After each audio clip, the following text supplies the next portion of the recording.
friends, Rebekah here, and you're probably wondering why I'm here before the episode has even begun, and it's because I wanted to give you a little bit of a heads up, a content trigger warning, if you will, about today's conversation, because Amber and I talk about something that she and I, as well as many other women, have experienced, which is harassment in the workplace. And it's an important conversation to be had, but we also understand that not everyone is always in a headspace for a heavier subject like this. So this isn't for you today. Feel free to put it on pause, come back to it later. But if you feel like you can handle it, and I promise we don't get too heavy, we have some moments where we're a little bit serious, sir. If you're still with us, let's get into it. We say to girls, what is your podcast? you can have ambition, but not too much. Gonna be yapping and cackling away? Naturally. If I looked feminine, I would not be taken seriously. I'm just a girl. It's amazing how much you can get if you quietly, clearly, and authoritatively demand it. All right, well, today, I've chosen this topic for us today, but it is one that we talk about frequently, actually. And so it's a good thing we just did start a podcast because we have a lot to say about it, and it's an endless conversation, and it's something that all women deal with. You and I deal with it a lot, and that is how we deal with, like, bad male behavior or unwanted male behavior or inappropriate male behavior. And just to be really clear for our audience, I'm not talking about male behavior. No. We're talking specifically about Inappropriate male behavior. Women can be inappropriate too. So this is just, a category of behavior. So yay. Welcome to Two Girls on the Market. About men. Yes. I'm Amber Haley. And I'm Rebekah Daniels. Yeah, this is a place where we talk about our lives as real estate agents and as women navigating the world of business and life, right? That's right, because at the end of the day, we're all just girls in the market. Yeah. Dating market or real estate market or whatever market you want to be in. Yeah. So let's just dive into this one. Okay. I'm nervous. You're nervous? What are you nervous about? I don't know what approach we're going to take today. What approach we're going to take today. Yeah, because there's a lot of angles that we can hit this at. And, it's a sensitive subject for some people. And I don't know. We'll see. We'll see how it all goes. Yeah. So I'll start since I chose this topic today. But one thing that I know wastes a lot of my time with work. I run a business. I don't have a staff. I'm a solo real estate agent. So I'm doing all the things. I am my own assistant. I am my own accountant. I am my own marketing. I am my own, producer on my podcast. We wear many hats as real estate agents. We're very, very busy. And I have found, as probably more so than the average real estate agent, you and I probably get our time wasted more often than maybe some other real estate agents because you and I are single female realtors. Would you agree with that? I guess it depends on what do you mean by time wasted and what do you mean by more than other agents? Like, are you saying more than other female agents or more than just other agents in general? I know we get our time wasted by people. Yes, real estate. Oh, that's a good point. Real estate agents always get their time wasted. Okay, so we'll back up a little bit because maybe that's a little too in the weeds to start. So basically on this episode, I kind of wanted to talk about how we handle and the different ways that we handle unwanted male behavior. Okay. Yeah, because this is something that I have kind of evolved my opinion on over time and learned a lot about myself. And I just think there's a lot of really important conversations that we should be having because I think this is something that is not on everybody's radar. And then when you sit down and start to think about it, I don't know, my mind just goes and goes and goes and goes. So we could go forever on it. But yeah, I just think that the way that I was raised was not just raised, but like the way society has shaped me was that I realized that there was this like expectation of me that I was just required to, tolerate or absorb bad male behavior. Did you ever feel that way? Yes. Yeah. It's interesting that you mentioned that because I know this is something I talked about maybe a couple months ago on one of my Instagram stories of just kind of this mindset that I had of, if you are going to be a nice and kind person, you have to tolerate certain things. And I kind of learned the hard way, and that's what I talked about in my story, that On Instagram? on Instagram. And Okay. I still have that video, so we can definitely post it later on, because I don't feel like doing the whole thing. But but basically, what I talked about in that is, I discovered the hard way that it doesn't matter how many times you say no or how nicely you say no. There are certain people who do not take no for an answer, and they don't take "I'm not interested" as an answer. And so, I ended up, go ahead. So this would be like somebody, probably a man or somebody, is messaging you over and over and over and over about stuff that has nothing to do with your business, or just unwanted messages, and you're saying no. Saying no, so this is back when I worked in hospitality. So I'm stuck at a desk Yeah. the whole can't go shift. anywhere. Yeah. And I can't go anywhere. You have to play nice with all of the other departments. You have to be kind. You have to be flirty. You got to get along with everybody. Yeah. And it didn't really matter if you weren't interested. It didn't matter if you had other things to do. There were certain guys who would just always come around, and they would never leave. And there was one guy in particular who ended up stalking me outside of work. Oh. And so, so he was a stalker I had for like 10 years. And it was through that experience that I kind of learned, okay, I don't want to continue protecting people who are interacting with me inappropriately, who are interacting with me in a way that makes me uncomfortable. And I'm just going to have to be very forceful in some ways, and also started publicly shaming men who decided to interact with me in an inappropriate way. And so he was one. And that was something that I learned is, okay, if I put this man on my story, all of a sudden it stopped. And so this is how you have decided to deal with this, is to take some people don't like action. it. Some people do not appreciate that I publicly shame men. I call them pervert apologists. But to me, it's effective because it's gotten these men to stop DMing me. It's gotten them to stop asking me inappropriate things. And it's kind of like, when you kill a cockroach or you kill a bug and you leave it out so that it warns its friends to stay away. Warns the creepy guys, hey, you should probably not message me unless you're okay with the rest of the world seeing what you messaged me. So this is one thing that I have seen Becca do, and I've seen other people do, and it is one strategy. I don't think I've ever super publicly shamed a man, and it's not because I disagree with the method, but I'll tell you why, just because it's maybe interesting. I think I come from a place of partially like fearing repercussion if I were to do that. So that's like another thing I think that we as women maybe struggle with, that some people don't realize because they've never been afraid of something. But actually the cost to me with doing that would be like the kind of a little bit more of like mental anguish and anxiety about safety or repercussion for doing something like that.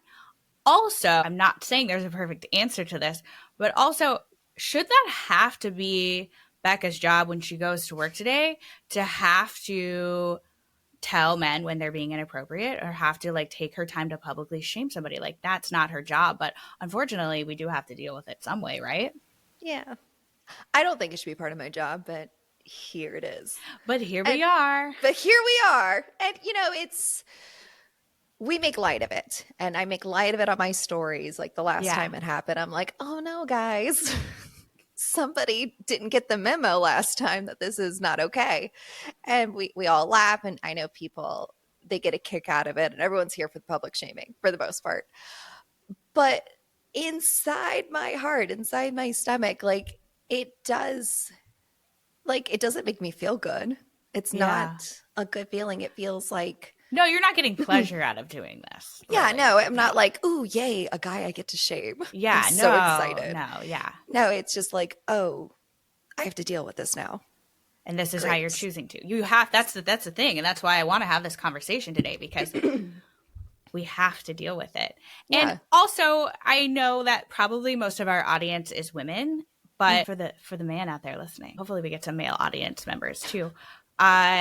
What I've realized, and I realized this pretty late in life, but I've realized it a lot, especially over the last year. But I think a lot of men, and just men in general, like great men who were the type of man that we'd be good friends with or colleagues with, that really support us as women, that would never, be that guy, probably having inappropriate behavior. They just have no idea the amount of volume of this type of behavior that women have to put up with, especially in the age of Instagram and the internet and all of that, right? Would you agree I with think that? there's certain guys that, they don't have any concept of it. And that's another reason why we talk about these things. And it's another reason Yes, why I post this exactly. stuff, is to show this is something that's happening. It's not a one-off situation. I'm not the only person that's going through this, or for other people who are experiencing that, but they don't want to share, or they haven't seen anybody share about it. It's like, no, you're actually not alone. Yeah. You're not the only person who's dealing with this. And it's not okay. And it's okay to not feel okay with it. That's like a normal reaction, to not feel okay when somebody invades and violates you in that way. Because it is a violation. That's how I see it. Even like, it doesn't have to be an in-person thing. Somebody doesn't have to put their hands on you to harass you. But I think that from the conversations I've had with men and women post shaming, a lot of guys are in my DMs, or like, a lot of our friends or people that I don't know as well. And they're like, I'm so sorry that you have to deal with this. This is not acceptable. This is not okay.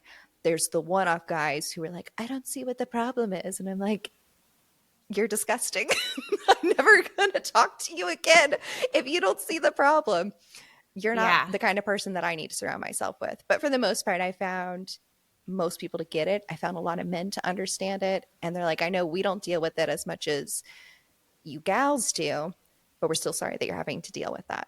Yeah, I have found that I don't post like as much as you do of like openly, maybe like being we'll call being sassy back, even though I don't know if that's the best description for it. But I have posted the occasional thing where it's like hinting at, and clearly today I woke up and I'm like pretty fed up with whatever misogyny or inappropriate advance or anything, whatever the case may be, an inappropriate behavior that I did not like.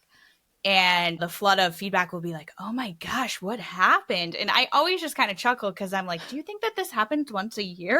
This is like a daily occurrence. This is called like being female. And I have found are like pretty like shocked by like the massive amount of it. And then I try and like explain what I see as a really high cost to this kind of behavior, and why I think it is important to talk about to everybody, to men and women, just so that they're aware of why we're just not out here we're not out here bashing men.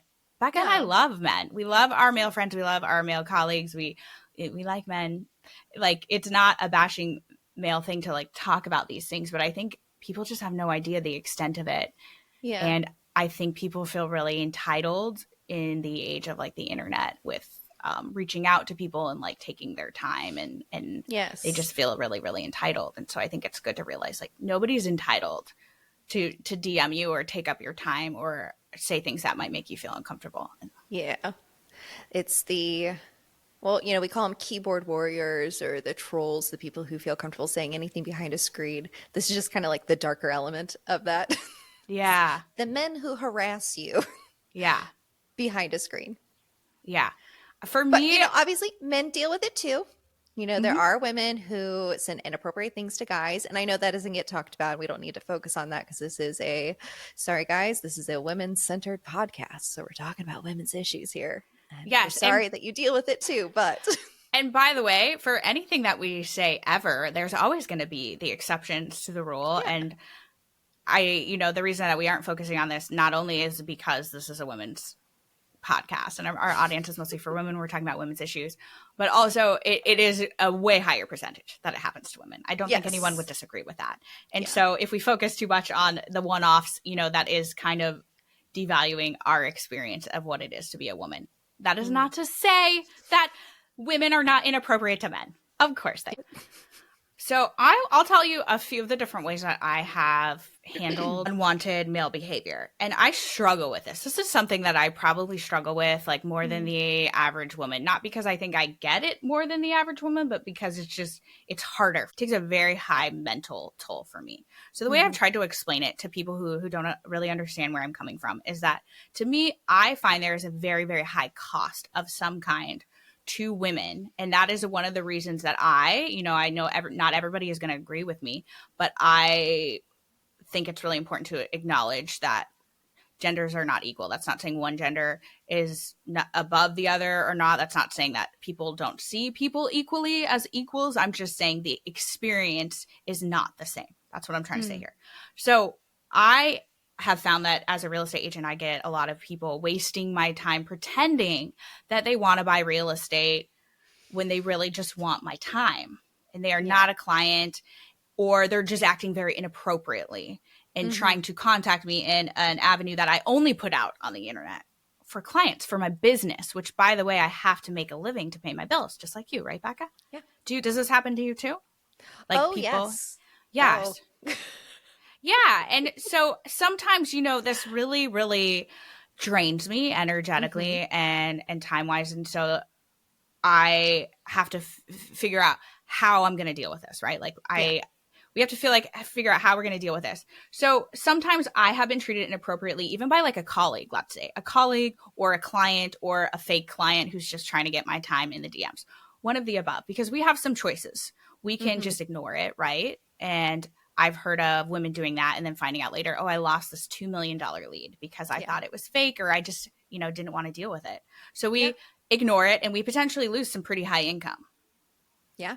Yeah. So it's a cost to my wallet at that point, which is a bummer, right? Yeah.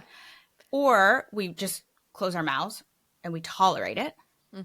And to me, that comes at a cost of my dignity, because I've worked really hard for my career and to be taken seriously. And that has a toll. It has a toll, a physical, mental toll on my body. Emotional toll. Absolutely. Or we call it out. So maybe kind of like Becca does, where she puts it on her stories, and we might be criticized for doing that, or blamed. I've been blamed because I've asked for it, because I'm a woman. Because what I've worn, or the way I've talked, I sound a little too confident, a little too cocky. I asked for it. Or I put myself out there. Or shouldn't this will be a whole other episode about confidence? How dare a woman be confident in her abilities and what she's doing? Yeah. But it's arrogant. That's a whole other. Yes. Another topic for another day. So often I have found, and the reason why I often don't call it out is even just like now I'm fearing, I'm thinking ahead of myself. I'm fearing the response I'm going to get if I call it out, because I might be blamed because of the way I looked, the way I sounded that day, the way I presented myself. Or I should just be grateful, Rebekah, that people want my time. Oh. Have you ever gotten that one? Should just be grateful that somebody. Stop pretty and so many men DM you. It must be so hard. Have you heard that one? I haven't heard that one, but wow, what a way to kind of victim shame. Yeah. So to me, those are the things that I try to explain to people. There's a cost, and you can choose your cost, but until it stops, there will always be a cost. And the thing that makes it kind of hard, I think, for a lot of us women who, you and I think, are both really kind-hearted people. We really, value other people's opinion. We like to think the best of people. And we know that not every guy that's being annoying in our DMs is a awful person trying to annoy us. Yeah. So we have compassion for that. But that also doesn't mean that they are entitled to us. So it's kind of like finding that balance. And I think just having these conversations, like maybe some people will realize that, it's not appropriate to always like go after somebody just because you feel entitled and they feel accessible to you. Yes. So for the guys who are just looking for a date and they're trying to go through the avenue of real estate, my advice to them is don't do that. Because why would we want to? Why start off a relationship with a lie?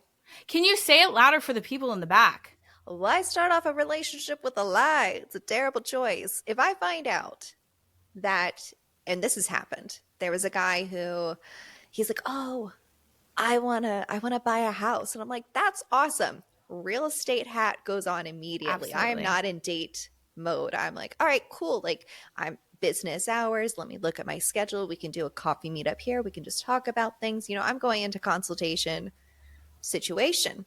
And then he's like, oh, well, can we like do it outside of work hours and do this? And I'm like, no, because boundaries. I'm all about healthy boundaries. I have a family, I have a personal life, and personal times for personal life and business times for business times. If you want to schedule a date, we can do that during personal time, but that's not what we're talking about here. He's like, oh, well, I was just hoping to just get to know you a little bit. And I was like, all right, let's backtrack here a second. Were you looking for a date, or were you actually interested in buying a house? He's like, I guess I was just looking for a date. I'm like, Yeah. okay. So Not for gonna everyone happen. listening, the fastest way to not get a date with myself or Becca is to ask us about real estate. Yeah. You're going to get a real estate agent, by the way. Yeah. Yeah, That's a I great way to really, do it. that one really, really is hard for me. And I know that my opinions are my opinions and other people have different opinions on them. I know real estate agents, women who get leads off of Tinder, and for them, that's fine and that works. I know a lot of real estate agents that do that. I would never do that. I'm not even talking about ethics or just for me, it's not going to work because I'm so sick of the time wasting, and it's one or the other. It's got to be one or the other. Well, and when you're getting your leads off of dating apps or the internet, all these different things, not getting into the ethics of it, of whether it's right or wrong, because again, I think that's personal choice. Everybody has their lead sources. But I think you have to think about realtor safety. And that's a big factor for me. And that's, again, a whole nother episode that we can dive into that. That's a huge factor for us. There's the whole trafficking aspect of things. And that's, I think, why I kind of want to put a pin in that segment, because, people go on these appointments that they meet people on the internet, and they get trafficked, they get kidnapped, they end up dying. Like, this is a real thing that happens. We can't just ignore these facts. But for guys that are reaching out to us on the internet, I know one of the things that I do is I tend to set up a Zoom consultation. You've reached out to me via the DM, and I try to feel out, does this person seem like a legitimate lead, or is this person just looking for a date? Yeah. And I'm not going to meet that person at a house for the very first time. I don't feel like that's a super safe way of doing it. Yeah. I don't did think so actually either. end up. So it's funny because I know we didn't talk about what we wanted to talk about this week ahead of time, but I did a little social experiment with some of our guy friends this week. Oh. Where because I was curious, I'm like, do you guys go through these same mental gymnastics? It's the best way to describe it. It's a mental gymnastics. Yeah. It's exhausting. It's like, okay, is this a real lead? Do I need to refer this out? Can I work this with somebody else? Do I need to bring How do I pepper need to spray? handle this? Yeah. And so I'm like, do guys go through this too? So I texted a bunch of our guy friends who are also agents, and I asked them, and hold on, I got to get. All right. So we're going to get the it's response of the male real estate agents. Yes, very scientific experiment here, where I said, if you had a female lead / client that was giving you a vibe like they might be more interested in dating you than buying real estate from you, would you do anything differently in your process when it comes to meetings, showings, etc.? So our first response is be nude 24/7. But then he continued on to say, would I do anything different? He's like, I don't think so. Like, is safety a non-issue, just a vibe thing? I just go with it. It is what it is. And he's like, as long as they were respectful, I'd roll with it. Another guy who is married, I appreciated his response. He said, I definitely not have any solo food related meetings, no coffee, lunch, dinner, etc. And I probably make it a third wheel situation by inviting my wife or my buyer's agent, who is a guy. He's like, he's kind of new, so it would be a good experience for him. Or, he kind of play it off as. Yeah. So he brings another person. Brings in another person. Okay. And other than him, I think everybody else was like, I just kind of roll with it. Some said that they would lean into it. And that's one thing that I've heard from other guys who are like, well, yeah, just flirt with the guy, get the lead, work the client, and then tell him that you'll go on a date with him after he buys the house from you, or that you'll go on a date with him after you list the house or sell the house. But what if I just want to go to work and do my job? What if you just want to do that? That doesn't leave space for that. Because I'm just going to say some scenarios that I've been in. And I don't know if it'll shock people or not. And I know that I'm not alone in these scenarios. And I have a lot more than what I would say on this podcast. I have had a contractor who builds big, expensive homes contact me, meet up with me at properties, at his property, at other properties multiple times. I spent hours. I did a lot of research and then found out, I'd asked, do you have an agent you're working with? He fully had an agent he was working with. He was just trying to date me, but wasted probably 8 hours of my, probably closer to 10 hours of my time, made me feel like a joke. And that's just kind of a bummer, and maybe I could have like picked up on that sooner, but that's not my job. And I showed up and I only met him in professional settings. It's very normal to go to a new construction home when you're a real estate. Like, there were no red flags about it.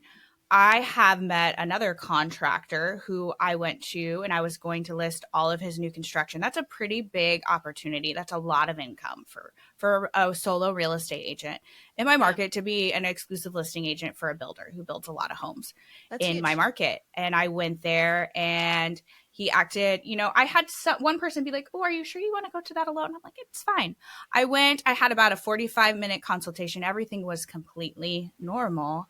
And as I was leaving, he fully propositioned me and basically said, I will give you all my listings and build as many houses as you want. I just want you. And I basically like propositioning me for sex. And that is something that nobody should ever have to walk into. So not only obviously did I not work with this man, I've wasted my day. I'm now like feeling very uncomfortable. I'm feeling very violated. And now I don't want to work with builders again for a long time. So that's a huge cost. Yeah. I have worked with a buyer that I worked with remotely for months, then got to the point of showing property. He came on the island. He was a very high price point buyer. So these were big luxury listings we were looking at, which is not my average buyer. I work in, more moderate markets. So this is a high income for me too. And probably on like our third time looking at houses, he propositioned to me and said, I want to buy the house that you would come and hang out with me in the backyard, to the point where I was so uncomfortable, I stopped working with him too. And so that's like when I bring up these issues and I say there is a high cost, there is a high dollar cost, and that's not even the biggest one for me, but it's a very high dollar cost. And there maybe it's just my personality doesn't handle that very well, and other people can handle it better. But why I do should think you I have should. to? I don't think I should have to. Why should you have to handle somebody propositioning you in such a way in your day-to-day job? Even not in your, like, why? Why should you have to deal with that? Yeah. And I think it's not just, okay, you lost the cost or you lost the dollar with that one client. It then affects your interactions going forward because it's not just that one, because now you're kind of scarred for life. It's harder to quantify.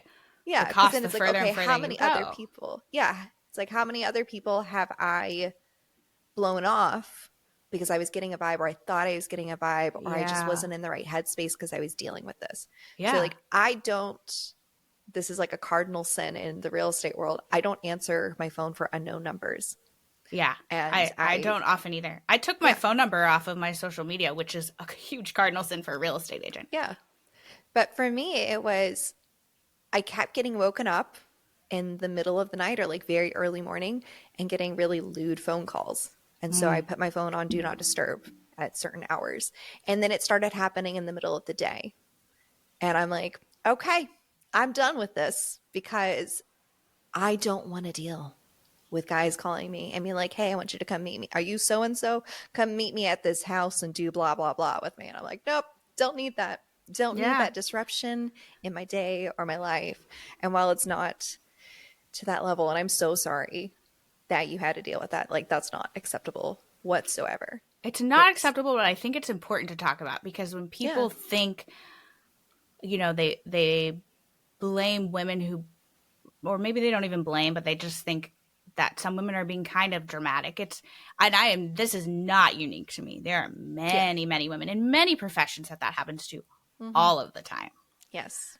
So I think There's it's important. There's an entire movie about it. An Indecent Proposal. Like, this isn't just a movie. It's something that happens in real life.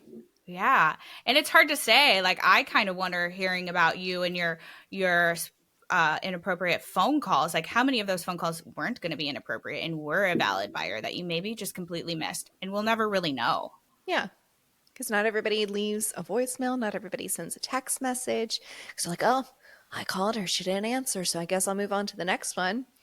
I'm like, Yeah. who knows? And Yeah. I've become okay with it, where I'm like, you know what? If that's what loses me a client is I didn't answer the phone one time. Okay, that clearly wasn't meant to be my client. Other people don't take that same reaction to it. Like, you have to answer every single phone call after like the first ring. And okay, cool. That's great for you if that's how you want to do things. But my peace is so much more important to me. Like, only having a handful of those experiences that bother my memory, I'm okay with that versus however many it could be. I choose peace over money any day. Yeah. Oh, I really appreciate your viewpoint on this. And I just wish that we had more conversations like this in our industry. And this is why I'm such a proponent of having like more female leaders and speakers and people who talk about, because this does not, at least on in the places I go, this is the kind of stuff that nobody really, I don't hear people talk about this. You know what I do hear? I hear a lot of coaches and, with all these masterminds and events we go to, which are fantastic and I get so much value from. I hear a lot of people talk about they would criticize you if you didn't answer your phone all the time. But you know what? That person probably has never gotten a lewd phone call, or it's like a very rare thing, or it doesn't feel so physically scary to them to get that. Yeah. I have had, I've sat in a marketing class before where the guy was pretty adamant that we should be responding to every single comment that we get on social media. And if we don't, it's rather rude of us, because why are we on social media if we're not engaging?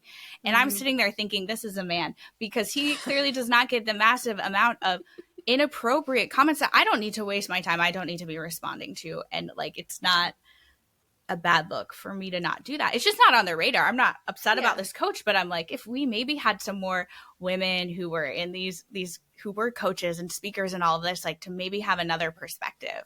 And also I think if men heard more of this, because there's so many, men are so great. And I don't think men are going around wanting to make women feel uncomfortable all the time. But I think if they heard these things, they might check their own behavior or learn how to become even more of an ally by calling out that behavior in other people.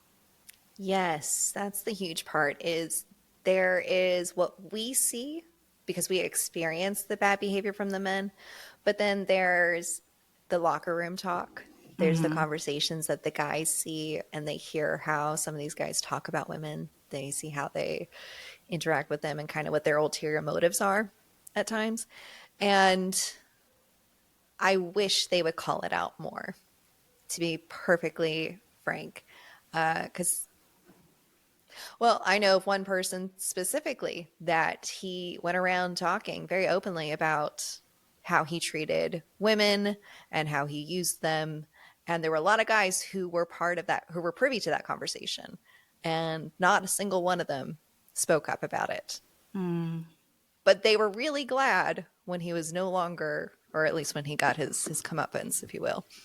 Yeah. I probably said too much there, but if you're privy to the conversation, you know how somebody is acting, why wouldn't you say something? Why wouldn't you hold them accountable? And I know a lot of people don't want to get involved, but is that the kind thing to do? Yeah.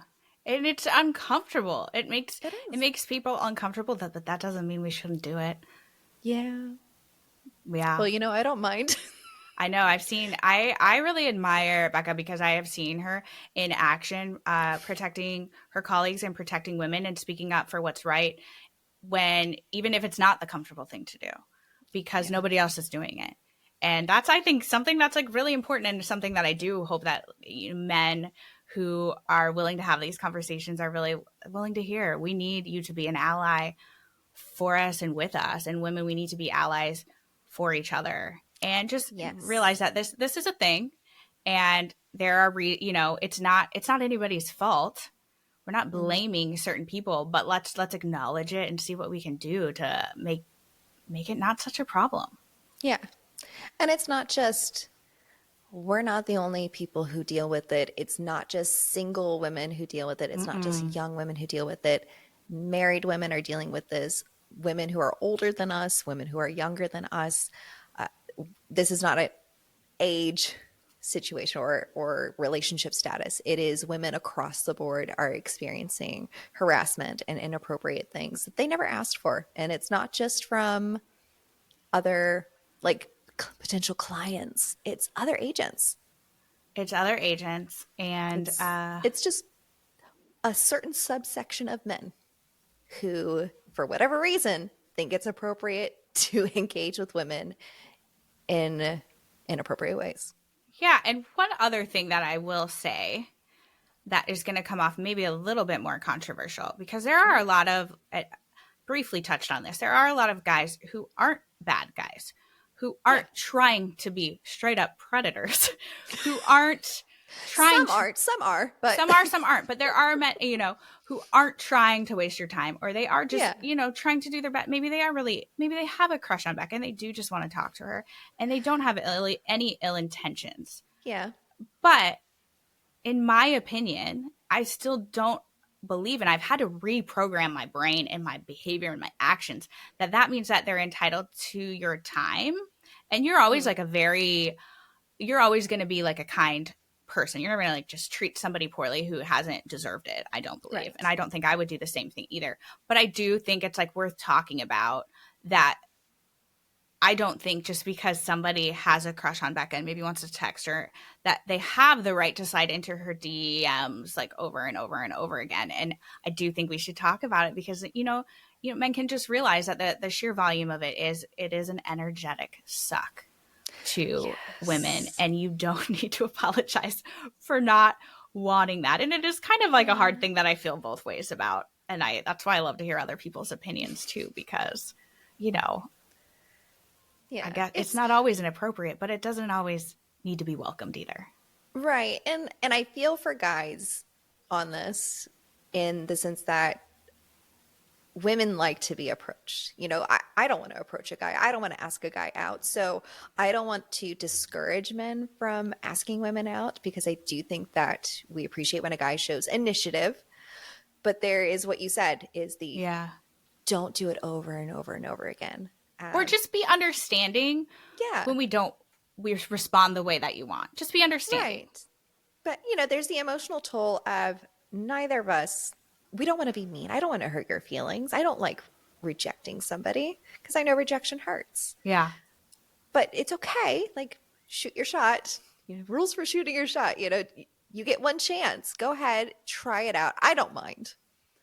I may not respond to it. And I may not say yes. I may say no. And it's nothing. Well, I guess I can't say it's nothing personal because it kind of is. I'm not interested in dating this person, but it's not because I think you're a terrible person or anything like that. I just don't think we're the right fit. And time is our greatest resource. And if they're not going to be a love match and they're not going to be a client, and you have, enough friends and things going on and commitments and all of that. The reason I'm saying this is this might surprise people too. I know I'm a little bit of an extreme case, maybe to some people, but I really thought, I'll say I spent most of my adult life not being a single woman. And as a single woman, I do get more attention than when I have been in a relationship in general. I know women in relationships get unwanted attention too, and vice versa. And maybe some single women are better at like repelling and getting, being out of situations where they're not, getting in so much where they're annoyed. I know there's a whole spectrum, but when my first year of being single after not being single most of my adult life, and I realized very quickly, like, wow, it's so easy for men to access me. I really felt like I had to respond all the time. Even if it was like, oh, no, thanks, I'm not interested. I really felt that. Like, I thought like that was my job. I had to respond. I can't just ignore you. Like, it's my job to be polite. And it was shocking to me to realize, like, I don't have to do anything I don't want to do. Yeah. Isn't it so freeing? It's so freeing. In fact, I actually just unfriended a man on Facebook because I've been kind of, cleaning out my social media and like thinking about different safety issues. And I'm like, oh, there's a lot of people on here that I actually don't know. And I just don't feel comfortable being friends with them. It's not a big deal. And I unfriended a man that I realized I did not know. And he sent me a book of like, what did he do to offend me? And like, he just wants to, he was very polite. old me would have responded to that because I was like, oh, I felt bad. I just wanted to explain to him, I don't know you, man. I just don't know you, and I don't need to be friends on Facebook. But then I realized I don't even have to respond to that. Like, it's too much energy. It is. It's right. And again, it's not that you have any great dislike of this person or that you have beef with him. It's just you're not friends. We're not friends. Paths don't cross, and so it's just why? Yeah, it's hard though, right? This stuff is hard to navigate. Why you have a relationship with somebody that you don't have a relationship with them?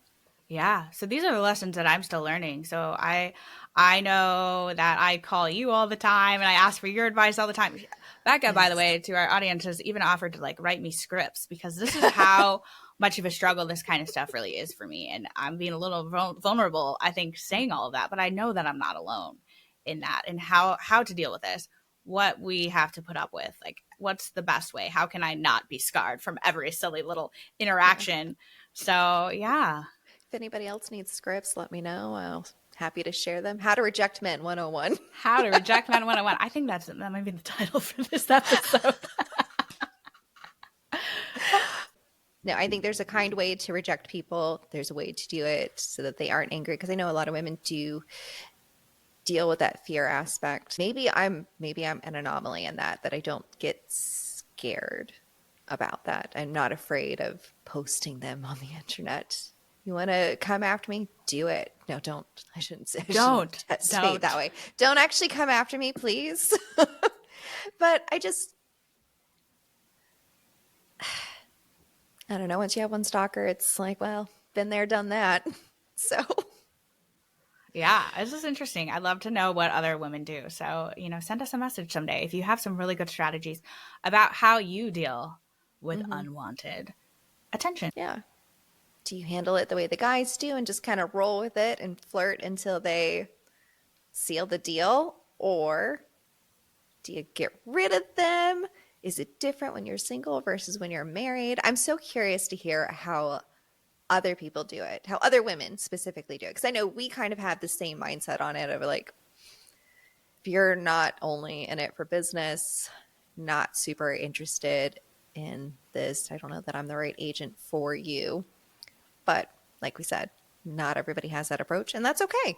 Yeah, I mean, we all have different marketing strategies and comfort levels, and different brands. Learning boundaries is a really important skill as an adult that I learn every single day still. Yes. It's really important when you're a girl in the market. Well, I don't feel like this was, well, of course, and I'm a woman, so maybe that's why I don't feel like this was an attack on men. I don't feel like this was us bashing them or anything like that.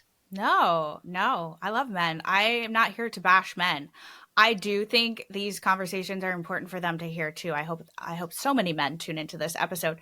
It's not about, men being bad and women not being, or we're pointing fingers at them. I think that's an easy out when we make it a combative thing. I think let's put down the defenses and have a conversation about it, because, they really, really can be an ally with this. And it's just good to hear about other people's human experience.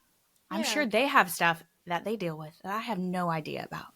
Oh, absolutely. Yeah. But again, this is a women's centered podcast. Yeah. And again, just going back to why we're doing all of this, both of us have received stories and women who have reached out to us because we've been open about our stories on social media. And, we've talked about these things. And every time with each of these women, they've said, I'm reaching out to you because you've shared about this. And I don't know who else to talk to. This has just happened to me, or I had this experience and I don't feel like I can talk to anybody else. And so thank you for sharing your stories. And so, to women who you've had a similar experience where you felt like a guy was dealing with you inappropriately and maybe the people around you didn't handle it the best way, maybe told you that you're making a big deal out of it. You didn't. It's okay didn't to make a big deal. It's okay to feel the way that you felt. And your reaction is not the problem. Your reaction is your reaction to unwanted behavior, and it looks different for all of us. But anybody who makes your reaction the problem, this is another thing I learned late in life. That's called gaslighting. It's called gaslighting. Ooh. So yeah, these are important conversations. Thanks for having this one with me today. It's kind of a heavy one, but it's an important But one. it's real. It's real. This is real life. It's what we deal with every day, every week, or at least, we as in women are dealing with this every day. Yes. Yeah. And if men want to know how they can help, again, we talked about be an ally, but one thing that's really hard, I think, for me to hear when I talk about these issues are the one-offs, because I have a lot of, men that will bring up when I talk about gender issues in particular, and I try and do it in a really loving, open-minded way. But when you are pointing out, when somebody's telling you about a really intense experience that they have and that they know this is statistics that show that women face certain things at a higher level than men do. There are certain things. I think most everybody will agree with that. When you are constantly pointing out the one-off and saying, well, yes, but this one thing that one time happened to that one guy too, that feels to me invalidating of my experience. So men, I think this is the time to just listen. Just listen. If you have a woman talking about this stuff, definitely don't blame. I'm not saying everyone goes around and blames, but you just listen. It's because I'm not out here just pointing fingers at all men saying that they're doing anything to harm us. But I think be a part of the conversation, listen, be a part of the solution, and call it out when you see it. Yeah. That's what a man does. Yeah. Keep men accountable. Men keep men accountable and be an ally. I love that we can laugh and that we can joke about this stuff and that we can laugh even though you just heard me talk for probably 45 minutes straight about how much I like to separate my work and have boundaries, because that's how I feel safe and I feel good and how I feel successful and respected. How you and I can still joke about all the similarities between our personal lives and work and dating and love and real estate and all of that. It's hilarious to me. So this has been a good one. Thanks everyone for tuning in. I'm Amber Haley here. And I'm Rebekah Daniels in Washington. We'll see you next time.